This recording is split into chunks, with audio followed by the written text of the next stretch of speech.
Hello everybody, welcome to Mike's Mike. My name is Mike and we are doing our Week 3 Australian Survivor Champions vs Contenders recap and power rankings. And let me tell you, I'm so glad that this week only had 2 episodes instead of 4, because editing content for 4 episodes last week was honestly, not a good time. Also, just an FYI, I'm really feeling the Roblox death sound at the moment, so that's going to be a recurring theme during this video, so I hope you enjoyed that. Just a point about structure, I'm going to recap both episodes, then I'll go into my power rankings, and then after that, I'll do what I did last week where I went through some of your comments about the episode. On my Instagram story, I put up a little question and answer thing after Tuesday's episode so you guys could leave me your thoughts, so I'd read them out in the video. I got something like 20 responses, so I'll probably read out about 10 of those. We'll see how we go. And again, if you want to get your responses read out in the video, just make sure you follow me on Instagram, and when I put the thing up at the end of the last episode for the week, you leave your thoughts and I will talk about them in the video. So Monday's episode, I genuinely thought it was a good episode if you take it out of context. What I mean by that is a couple of things stood out, like the Benji edit didn't really make sense, and I'll talk about that in a second, and also the sheer amount of idols. I think this is the 4th idol in 7 episodes. So if you don't think about those things and you just watched the episode, it was a quality episode. It had backstabbing, it had betrayal, it had challenges, it had the blind side, it was all happening. The episode opened with a clip of Brian doing this. Yeah. Oh, Jesus. And I was really surprised that the show just wasn't cancelled in that split second that appeared on my TV. I was like, wow, I can't believe they greenlit this disgraceful content. Another fun thing that happened at the start of that episode was Sam explaining to Matt his shirt. Kittens, surfing, pepperoni pizza. How funny is it? Very self-explanatory, Matt. And then I was thinking, I high-key want one of those shirts. Like, it kind of bangs. Like, you know how Gucci and all that kind of going for that graphic t-shirt, but like not very good. That's shady. Not very good graphic t-shirt. Like, I think Sam's on the money there. Like, am I sensing a merch line? I would buy. So obviously a big part of this episode was Benji gunning for Tegan. So let's unpack that. Let's talk about it. Let's discuss those key points, because for me, it doesn't really make sense. We didn't really get that in the lead up to this episode, Benji gunning for Tegan. It didn't really seem like something that would eventuate, and the ads started showing it, and when I was watching the ads, I was thinking, what the fuck is this? Like, I don't recall that dynamic. And then during the episode, it's almost like they've been mortal enemies this whole time, and Tegan's this like queen over everything, and everyone's her minions, and Benji's going to take down the queen and take the kingdom. And I'm just sitting there like, am I watching the same show? And we went from having essentially no Benji, no confessionals, to, dare I say it, too much Benji. And that's the tea. Just a couple of points about Benji that are hopefully not too shady. Finally, we got Benji explaining how he got his millions. And okay, in the lead up to this episode and to that moment, I was just sitting there watching him on the screen like, so what's the tea? Are we going to find out how you got those millions? And then he started explaining it. I'm like, yes, spill the tea, we're going to get it. And then he explained it, and I'm still sitting there like, so what's the real story? So that probably is exactly how he got his millions, but for me, I was just sitting there like, it doesn't sit well. I don't even know why. I can't justify. I feel like it's just me trying to find something wrong, you know? But then I was like, surely I'm not the only person who feels this way. So I did a little bit of digging, especially the point where he said he had 7 Amazon bestsellers. And I was thinking, I don't remember reading that in his bio. And then apparently the bio was updated to be really long. And then people were digging into that, especially on Reddit and stuff. So I was reading comments about it, and there was one particular sentence that stood out. This is a direct quote from Benji in his bio. I hustled. I immediately took on 4 different jobs, learnt algorithms, and went on to become a best-selling author by paying other people to write books for me, then using my marketing skills to sell them under my name. Okay, so let's unpack that. As you guys know, I respect a hustle. I respect those 4 jobs. I go off. I love that. Love hard work. Then this bit here. Learnt algorithms. Sis, what? Like, I'm a software engineer. Learnt algorithms does not fly. Like, what does that even mean? Algorithms related to what? An algorithm is just a way of solving a problem. Like, that doesn't mean anything. Learnt algorithms. Sis, I also learnt an algorithm on how to do certain steps on Premiere Pro to edit a video to do this. And a sentence about being a best-selling author by paying other people to write books for him. and then using his marketing skills to sell them under his name. That's kind of weird. Is that not weird? In case I haven't made this clear enough, I'm not deliberately trying to shade Benji. I'm just trying to get all the facts, okay? No tea, no shade. I know he has stands. Don't attack me. I'm not attacking him, guys. We're just doing our research. I'm super interested by his story, and I'll definitely do some more research about it and find out what he's involved in. Even though he's said in a lot of interviews exactly what he does, I still don't fully understand exactly what he does. So I'll report back to you. I'll do some research and I will let you know. So moving on from that, other key things that happened in this episode. Sian's edit was justified as iconic. She explained that she did indeed flush Shane's idol during the last tribal council, and I'm getting such good vibes from her and her edit. I'm honestly like, for me, she's almost guaranteed merge and potentially even guaranteed top 5, and that's just the tea. Of course, it can't be an Australian Survivor episode without some mateship and some disgraceful manliness. So of course we had Trashbag doing Trashbag things. Of course, called himself the Alpha Wolf. Then he was looking for an idol, and I thought if he finds the idol, I will genuinely scream, turn the TV off, and move out of Melbourne. Luckily, Trashbag did not find the idol, and your boy Heath found the idol. The fact that there are so many idols is annoying to me because it's just like such like planted gameplay, but the idol usage in the next episode was absolutely amazing, and I'll get to that when I'm talking about the next episode. Robbie's edit in this episode was interesting. I think I do get a merge vibe, but it's like kind of flipped from being a strategic player to not strategic, but like linked in with the key game players to like hard to tell and hard to read, but I don't think he would be going home anytime soon, if that makes sense. I did enjoy Matt talking under his breath about Robbie saying that Matt was an old man in the challenges. Matt snapped so I could live. Telling me I'm old, then my ass. Yeah, stuff that. So we're all set for this blind side going into tribal council, and then old mate JLP just comes up and says, oh, actually guys, we've got a bit of a Exile Island. While this was all happening, I'm just sitting there like, was he supposed to tell them that? I swear that usually they tell them they're going to Exile Island after the vote, so they're all like, yes, we've blindsided Tegan. Psych, she's going to Exile Island. But this time it's like, you're voting to send someone to Exile Island? I don't know. I'm pretty sure that's not how it's usually done, but if it is, like, surely change it to after the vote. That'd be so much more dramatic and, like, better TV. During the vote, we had this absolutely disgraceful quote from Trashbag. Arrogance and ignorance are two very unattractive qualities in a woman. What the fuck? Who the fuck is this person? Like, honestly, he kills me every time he comes on the screen. Like, oh, could you be more cancelled? And, like, the things he's talking about are literally about him. I did enjoy Tegan's reaction when she was like, what the fuck? Tegan. Me. What the fuck, bitch? What the fuck? There was so much hype about this blindside, her going to Exile Island and her like redemption arc, that I will be super, super, super surprised if she doesn't come back after beating the person who gets voted out on the Tuesday episode to come back this week. I will be super surprised if she doesn't come back. So let's talk Tuesday. We had the promos of Steve crying.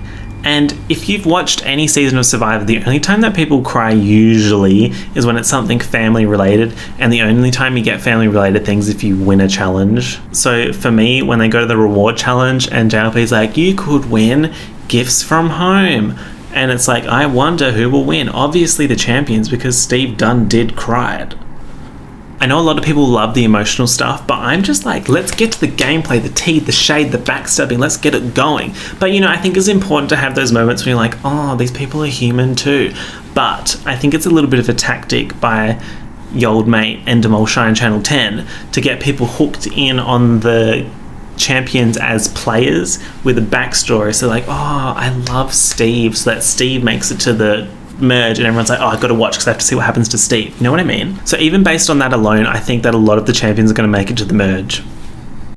When I rewatched this episode, the recap at the start of Monday's episode was very heavily talking about Benji lying to the rest of the tribe about Tegan gunning for them so that he could vote her out. Now, I thought that was interesting because it's really kind of setting it up like he's going to like face some consequence, potentially get voted out by Tegan coming back, letting everyone know that he lied, and they will turn on him and vote him out. I feel like that's potentially going to happen, maybe not this week, but maybe further along the line. It just kind of fits that edit arc. I guess in a sentence, this episode was a good tribal council. The emotional stuff doesn't really do much for me, but for lots of people it would, so overall it's a decent episode. A few more key points from this episode. Steve using fire to burn off Matt's facial hair. Like, honestly, I think I need that. This is looking absolutely ratty and disgraceful. The running around challenge is absolutely cancelled for me. It would kill me by I'm not doing it. But also Lydia absolutely nailed it. She's such a fitness icon, and I'm honestly looking forward to her fitness program, like Lydia's 12-week challenge. Wait, that's Michelle.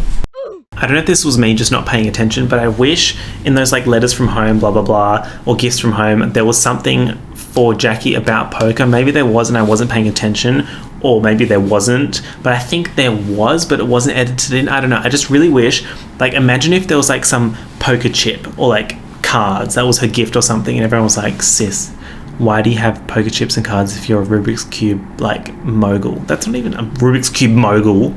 Me. So then let's talk about the holding shit up challenge. I liked this because it wasn't super physical. Like, it was physical, but it wasn't like strength physical. Go off. Again, fitness icon Lydia slayed it. Champions came out on top. Contenders struggled again. I'm starting to get funny, like, low-key, that they keep losing. I'm just like, oh no, vote someone out. Going into Tuesday's Tribal Council, we have the classic edit of the bait and switch where they're like, oh, this person's going to go, this person's going to go. Heath thinks that this person's going to go, but they're actually going to blindside him and he's going to be sent home with the idol. So I didn't really know what was going to happen. So I really enjoyed this Tribal Council. I think they did a great job of hyping it up. The editing during the Tribal Council was good, except for one scene where Heath was talking, then they pan to Anita, who's literally right next to him, and in the background Heath's like this. Like, his hand is like up and you can see his tattoos, and they pan back to him and he's talking like this. Depends on who goes. Whoever goes to face off with Tegan has a 50-50 chance. Like, okay, selective editing, I see you. And of course, we cannot have 10 minutes of Australian Survivor without Trash Bag doing something Trash Bag related. And this time we had him saying that he would have a number on Tegan for beating her on Exile Island. Sis, try again. Tegan's going to steamroll you regardless. I'm pretty sure this was a full set of votes on Heath. Like, are all the contenders sitting there like, splitting the votes? Never heard of that. What is that concept? Like, what? So it was so great watching them all vote for Heath. Then Heath give the idol, JLP read out all the Heath votes, and he's just in the like, y'all fucked up voting for me. I voted for Anita. Sis gonna be sent to Exile Island. And reiterating my point from before, I really think Anita is gone, down, prices are down, because just that, I don't know, based on all the hype, Tegan surely has to come back and redeem herself and demolish everyone. If Anita comes back and she's just like, hey gang, I'm back, but she doesn't do anything, I think I'd get mad. But if she came back and she was an absolute icon of strategy, I would be like, yes, stand. Alright, so let's talk rankings. I'm going to start with the Champions tribe, again, because they're my favourite tribe. And there's not a lot of movement up the top, but at the very top I've got Shan, again, absolutely killing it. Challenges, strategy, social. She's just an absolute gun. Definite merge vibes, potential top 5, as I said, and her edit is iconic as well. She's definitely not going anywhere. If she goes in the next 2 episodes, I'll literally, again, leave Melbourne.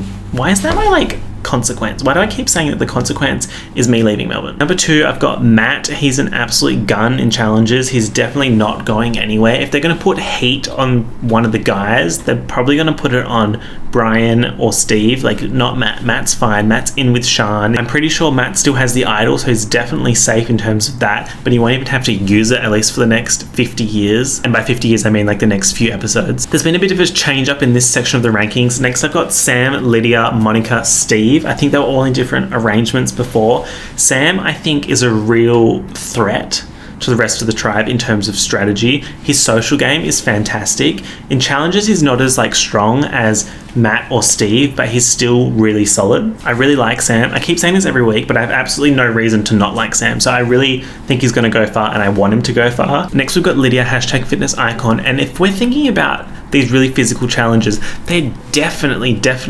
not going to get rid of her anytime soon. Especially since the merge is probably still going to be a couple, like 2-3 weeks away, then she's fine, absolutely. We haven't really got that much of a hint to her social play. Maybe it might be a little bit lacking compared to like Sam, but hopefully that will get more fleshed out as less and less people are in the competition, which means she'll get more screen time. Then I've got Monica, and y'all might be thinking, how have we put Monica above Steve and Brian?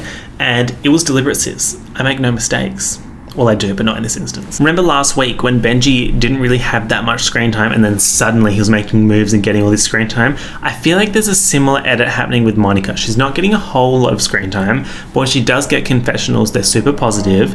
So I think something's going to happen soon where she makes a big move, or she does something, or she gets like blindsided or something like that. But I think she's fine for this week at least. And also, I absolutely loved on her Instagram story when she like put a picture up of her holding her arms up in the challenge and she showed her underarm hair. I was like, sis knows how to take a joke, and I love that. So then to round it out, I've got Steve, Brian, Jackie, Shane. Jackie and Shane, same position as last week. If they're going to vote out 2 people this week, it'll be those 2. They literally have no reason to vote out anyone except for those 2. Maybe Brian. As you know, I am a high-key Jackie stan, and I do want her to stay. So hopefully this tribe only goes to max 1 tribal council this week and sends Shane home, and Jackie gets to stay. I think I may have bumped Brian down, but that's mainly because of that scene on the beach which I discussed, and it really pains me to talk about. Steve Commando's obviously in a solid spot. He's making some connections in the tribes, got friends. I don't think that he's at risk of going home this week. Maybe later when people are trying to like make a move that the jury is going to appreciate. Like, I could potentially see it being Sean gunning for Steve and voting out Steve, and everyone's like, what? Steve got blindsided. And then when Sean gets to the final 2, she can tell the jury, I voted out Steve, and everyone's going to be like, an icon. Mark my words, Sean's going to be snatching wigs left, right and centre in the next few weeks. Okay, so Contenders, and quick point, we didn't actually lose any cast members this week. They just got sent to Exile Island, but I've decided to take out Anita out of my rankings because for me she's pretty much guaranteed not to come back because the edit is so strongly based around Tegan coming back. But if Anita comes back, that's fine, that's cool, that's tea. I feel like my Contenders list is going to have you quaking. So at the top I've got Fenella. Like, did I do that? Yes, I did do that. I think she's a fun addition to the cast, and she, again, really interesting presence on the show. It's not super strategic, but she's not like non-existent in strategy. We are starting to get clips of her talking about voting out Zach, and like the thing that I was saying about all the screen time on Benji like lying to everyone and then him getting voted out, similar thing with Fenella and Zach. They've started like plotting these scenes of her talking about voting Zach, so potentially there's going to be a Zach vote out this week and Fenella's going to be behind it. Next controversial point, I've got Tegan as number 2. That was a deliberate decision. I put her at number 2 because I strongly believe she's going to come back, as I said, and when she comes back I think she's going to be shooting first and asking names later. Is that even the saying? It is now. So if she makes it through Exile Island and then makes it through this week as well, just imagine her story if she gets to the final 2 and she can be like, I got sent to Exile Island, I came back, then I voted out this person, blindsided this person, and I made it here. That is so hard to go up against. So I feel like that's like potentially what they're setting up, and I really, really want that. So I'll do the next 3 together. I've got Robbie, Heath, and Paige. Robbie is like a positive, non-toxic and non-problematic version of Zach. So basically just like a normal person. Physical threat, social game on point. He's not going anywhere anytime soon, at least these 2 weeks. If Fenelle's going to pull off her little blindside, it's going to be on Trash Bag or Benji. Robbie is fine at this point. Heath, that idol play, ICONIQUE, iconic. It'll be interesting to see if they go to tribal council again. However, the fact that that idol's been flushed, will that put like an even bigger target on his back? Because they're going to be like, we'll get you this time, sis. But hopefully Tegan will be back by that point, and then Heath and Tegan can try and like make something happen and vote out Zach, Trash Bag, or potentially Shawnee or something like that. I don't know. Imagine if there's like a big target on Heath going into the next tribal council, but Tegan's back. So Tegan and Heath somehow managed to flip it with Fenella to vote out Benji, T, which means Benji gets sent home and then Tegan's got that under her belt. That literally feels like something that could high-key happen. Next I got Paige and Shawnee together. I think that's kind of relatively the same spot that I had them in before. Paige is kind of like floating at the moment. There was like a lot of heat at her at the start, then like no heat, and now she's like in the middle. And with Shani, similar thing to last week, how I said her and Fenella are kind of in the same spot, except there's no heat on Fenella and sometimes heat on Shani. I feel like there might be more heat on Shani this time, especially since Anita's going to go, so there's no like girl squad to protect her. I'm really hoping that Shani comes out of the woodwork and just starts chopping down that toxic masculinity and just like rises her way through my power rankings, and I want to put her first on the next one. So sis, impress me. Okay, so then we've got Benji and Zach. Trash bag last because I'm done with him. He can absolutely go. I think they've used him for as much controversial opinions as possible in the amount of time that they've used him. He's done for me. He's potentially going to go, especially based on the end of the last 2 episodes. I think it's a high chance that he's going to go, and it's going to be a Fenella-led charge. And yeah, I'm looking forward to it. I'm looking forward to seeing his torch #snuffed. Benji second last. I know that's controversial based on his successful blindside on Monday, and the edit going into that was kind of like winner's edit. I'm not convinced, especially since there's a lot of talk about him lying to people. I feel like those people are going to be like, this bitch said what about me to you? That's not a reliable source. So I feel like they're going to turn on Benji and potentially vote him out this week or maybe next week, depends. Anyway, that's my power rankings. I know they're a little bit spicy this week. Let me know in the comments what yours are. Do you agree with my top? Do you agree with my bottom? And now it's time to do some of your thoughts. Again, reminder that if you want to have your thoughts read out in the video and a little discussion happening, make sure you follow me on Instagram and reply to the little question and answer tag on my story after the episode when it happens on Tuesday. So JMEBT says #free Tegan, and honestly I agree, Exile Island can choke. Australian Survivor for Life says OMG this twist, I'm not sure if I'm loving it, TBH it's kind of stupid. I'm assuming that's about Exile Island, and I agree. I wasn't a huge fan of Exile Island last time it happened. I feel like the only reason that Exile Island could benefit anyone in any way is that whoever makes it out of Exile Island will make it far and use that as a point to the jury, which is always fun to watch. Australian Survivor for Life is also saying Heath getting unanimous votes and that idol play was right up there with Phoebe's idol play. Any chance that I get to talk about Phoebe in these videos is honestly a blessing. Like, that's so true. The idol play was legend level. The legend came out, and Heath is potentially like weaving his way to like Phoebe level idol play. Dave Carter 68 says GG for Heath for his idol play cancelling everyone's vote. If only he'd #taken out the trash bag. And I completely agree. Imagine if you voted Zach out, but for him that's probably not a good idea because he kind of was like weaving his way to like getting Zach to vote for Anita, like halfway there, potentially more than 50%. But if you voted out Zach, that's voting out one of the only people he could sway. So by keeping Zach in, he's potentially forming his majority, which is smart for him, but annoying for me.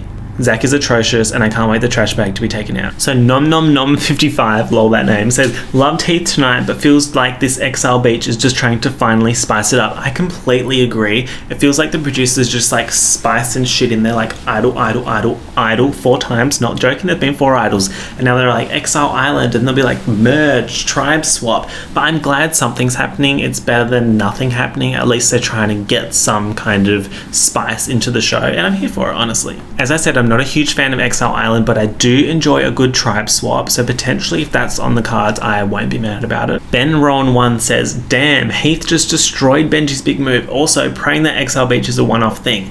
I'm assuming you mean one-off thing in terms of the season. We do have Anita going to Exile Beach, but at least we'll get to see a good little epic Tegan versus Anita face-off, but hopefully other than that, they won't use Exile Beach, obviously for the rest of the season, but hopefully not for the rest of next season. And honestly, the next 5 seasons, can we just park Exile Beach in the ideas directory? Like, put that shit in a jar, twist the jar, close that lid, seal it, heat it up so the seal gets sealed, then put it into the fridge and leave it for 5 years and see what happens, you know? Next, we've got Matt Loriano saying, do you think Zach might have told Heath that he was on the chopping block and told him to play his idol?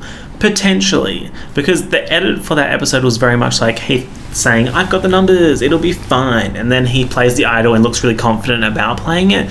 And based off what they said in Tribal Council, I don't know if he would get that opinion from just those conversations. So there is potential that Zach told Heath to play the idol, except the flip side of that is Zach voted for Heath. So why would he tell Heath to play the idol and then vote for Heath anyway. That doesn't really make sense. But also, I wouldn't put it past Zach to make a dumb decision like that, considering he has like 2 brain cells, you know? J Pinky Memes says Shine is a queen and playing the best social game out there. Completely agree. That's the tea. Honestly, I would pay to watch her like slay criminals in court. Is that what she does? I honestly don't understand the law. But if she did that, I would pay. Like, ugh. And then finally, we have Kyle Bussa saying, are people like Fenella even real? And Kyle, let me tell you, Fenella is real. She's here to play, and she's number 1 on my Contenders power rankings. And that's that on that. That's the end of the list for this week. So I know this was a long video. There was a lot to talk about. A lot happened. A lot will be happening. If you enjoyed it, leave a like. If you've got something to say, leave a comment. If you're not subscribed already, hit that subscribe button. I'm really pumping and looking forward to that 550. But yeah, thanks for watching, and I will see you next week. Bye.